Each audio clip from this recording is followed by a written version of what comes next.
Negative PR టీంల గురించి నాగ చైతన్య చేసిన comments ఇప్పుడు సోషల్ మీడియా మొత్తం మీద కూడా వైరల్ అవుతూ ఉన్నాయి. ఎందుకంటే ఆల్మోస్ట్ చిన్న హీరో అయినా పెద్ద హీరో అయినా ఖచ్చితంగా వాళ్ళకు పిఆర్ టీం ఉండాల్సిందే. వాళ్ళకు ఒక సినిమా ప్రమోట్ కావాలన్నా, ఆ సినిమా గురించి జనాలు మాట్లాడుకోవాలన్నా, ఆ సినిమా జనాల వరకు చేరాలన్నా ఖచ్చితంగా కూడా పిఆర్ టీం పని చేస్తేనే అదంతా కూడా జరుగుతుంది. అండ్ వాళ్ళకు సంబంధించిన ప్రైవసీ మ్యాటర్స్ కావచ్చు, వాళ్ళకి సంబంధించిన ఏమైనా లీక్స్ కావచ్చు, బయటికి రావద్దనుకున్నా కూడా దానికి కూడా ఒక అడ్డుకట్టగా ఉండి సెక్యూరిటీగా ఉండేది ఖచ్చితంగా పిఆర్ టీం మాత్రమే. సో ముఖ్యంగా రీసెంట్గా ఒక ఇంటర్వ్యూలో మాట్లాడుతున్నప్పుడు నాగ చైతన్య పిఆర్ టీం గురించి కొన్ని వ్యాఖ్యలు చేయడం జరిగింది. ఎందుకంటే ప్రజెంట్ జనరేషన్లో ఎవరికైనా కూడా పిఆర్ టీం లేకపోతే ఇంకా వీడు స్టూపిడ్ రా బాబు అనే విధంగా చూసే స్థాయికి మాత్రం ఎదిగిపోయారు.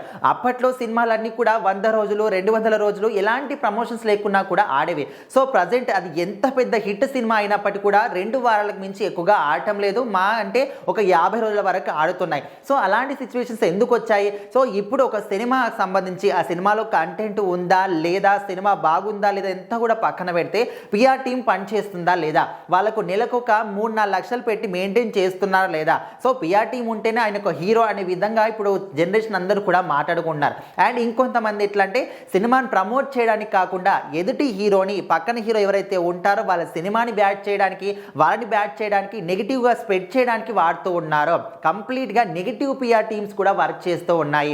ఒక వ్యక్తిని చెడుగా చూపించడానికి, ఒక వ్యక్తి చేసినటువంటి సినిమాని చెడుగా చూపించడానికి, ఒక పని చేయడానికి పిఆర్ టీంని కూడా మెయింటైన్ చేస్తూ ఉన్నారు. ఇది అస్సలు కరెక్ట్ కాదు. సినిమా రంగంలో ఉన్న వాళ్ళ రంగంలో ఉన్న వాళ్ళే నెగిటివ్గా ఉండడం అసలు చాలా బాధాకరంగా అనిపిస్తుంది.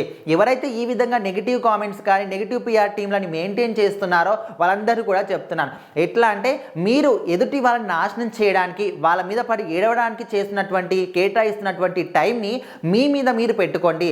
మీ ఎదుగుదలకు, మీ వ్యక్తిత్వాన్ని, మీ టాలెంట్ని, అదేవిధంగా మీ లైఫ్ని ఏ విధంగా కొత్తగా మలుచుకోవాలి, మీ లైఫ్ని ఏ విధంగా ఇంప్రూవ్ చేసుకోవాలి, దాని మీద మీరు ఇంట్రెస్ట్ పెడితే ఖచ్చితంగా మీరు గొప్పగా ఎదిగే అవకాశం ఉంటుంది. కానీ అదంతా కూడా పక్కన పెట్టి ఎదుటి వాళ్ళ మీద ఎప్పుడు కూడా పడియడం, వాళ్ళు నెగిటివ్గా చేయడం, వాళ్ళ సినిమా బాగలేదు, అసలు ఆ సినిమాని ఇట్లా రకరకాలుగా మాట్లాడడం కరెక్ట్ కాదు.